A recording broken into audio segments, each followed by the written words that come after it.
एक अच्छी खबर आई है जिसे साझा करने का मन है। खबर आई है उत्तर प्रदेश के बलिया जिले से, जहां पर अनुमान लगाया गया है कि वहां कच्चे तेल के भंडार जमीन के अंदर हो सकते हैं। यदि ऐसा हुआ तो उत्तर प्रदेश के साथ साथ हमारे देश की स्थिति भी बदल सकती है। उत्तर प्रदेश तो मालामाल हो सकता है। कच्चे तेल का भंडार जमीन के नीचे मिलना, इस खबर ने हलचल मचा दी है। Oil and natural gas corporation limited की टीम पहुंच चुकी है। लगातार वहां काम हो रहा है, बड़े स्तर पर काम हो रहा है। पहले सर्वे भी हो चुका है। अनुमान भी है कि जिस जगह यह काम चल रहा है उस जगह कच्चा तेल मतलब पेट्रोल डीजल हो सकता है। लगभग वो आश्वस्त हो चुके हैं कि 95% वहां है। गंगा का तट है। गंगा के तट पर खुदाई का कार्य शुरू कर दिया गया है, जिससे स्थानीय जो लोग हैं वो उत्साह में आ गए हैं। उम्मीद की लहर दौड़ पड़ी है कि यदि यहाँ कच्चा तेल मिलता है तो यह न केवल बलिया बल्कि पूरे उत्तर प्रदेश की किस्मत बदल सकता है।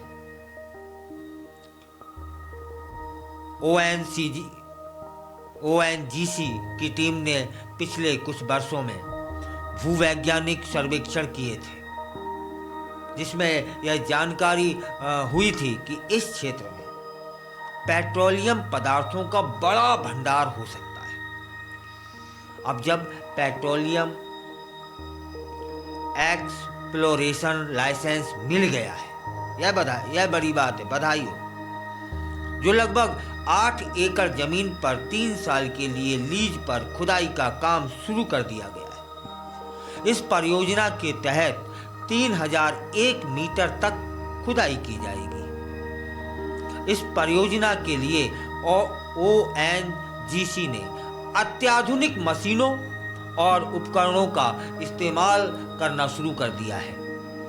बलिया के सागरपाली गांव के पास ग्राम सभा वैना रट्टू चक हाईवे के किनारे खुदाई का काम चल रहा है। प्रार्थना करें सफल हो जाए। ओएनजीसी के इंस्टॉलेशन मैनेजर जो है, उनसे जब बात की जाती है तो वो बताते हैं कि यहाँ बिजली की पूरी व्यवस्था कर दी गई है, सुरक्षा को पुख्ता कर दिया गया है, कटीले तारों से घेराबंदी कर दी गई है और दिन रात खुदाई का काम चालू है।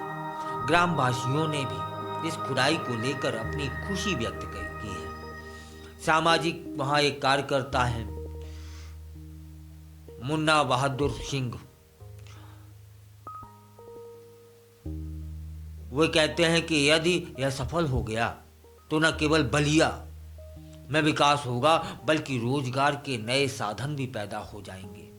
वर्तमान में यहाँ लगभग 50 से अधिक लोग रोज काम कर रहे हैं जो इस परियोजना का हिस्सा है।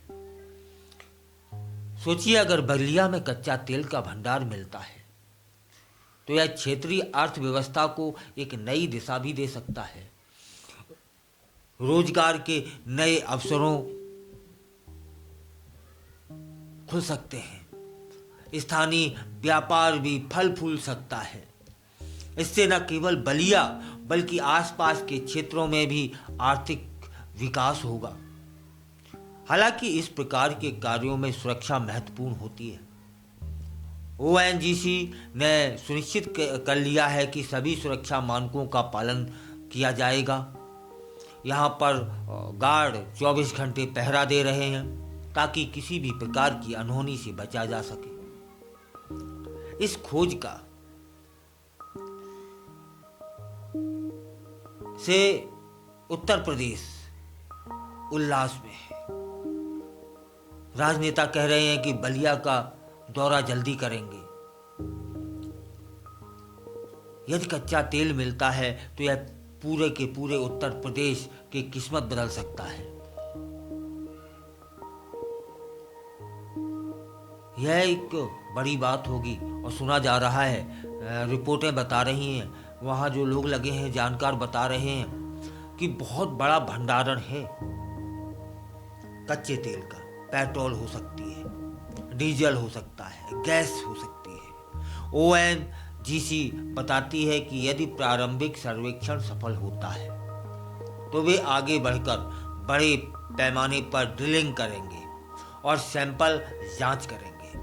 इस प्रक्रिया में समय लग सकता है, लेकिन यदि परिणाम सकारात्मक होते हैं तो यह भारत के ऊर्जा क्षेत्र में महत्वपूर्ण मोड़ साबित हो जाएगा।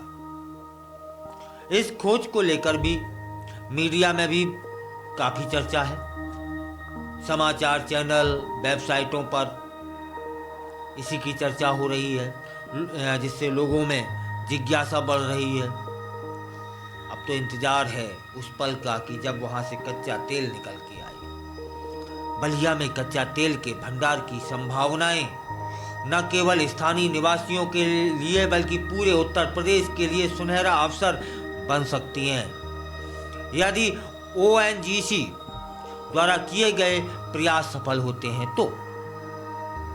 फिलहाल उम्मीद तो की जा रही है कि ऐसा होगा। इस खोज का परिणाम आने वाले समय में देखने को मिलेगा, लेकिन फिलहाल स्थानीय लोग उम्मीद भरी नजरों से देख रहे हैं कि क्या वास्तव में उनकी धरती से कच्चा तेल निकलेगा या फिर नहीं।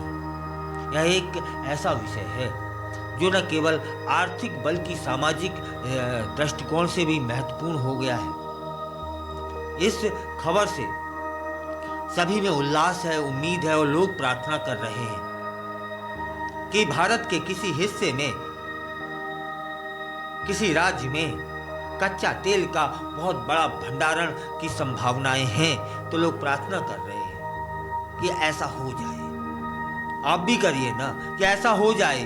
अभी हम कच्चे तेल के लिए दूसरे देशों पर आश्रित हैं। यदि ऐसा हो गया तो फिर यही कहेंगे कि हमें दूसरे देशों पर इतना आश्रित नहीं होना पड़ेगा, है ना। हमारा उत्तर प्रदेश और हमारे केंद्र, सभी में आर्थिक विकास होगा, स्थानीय लोगों को रोजगार मिलेगा, हम आश्रित नहीं रहेंगे।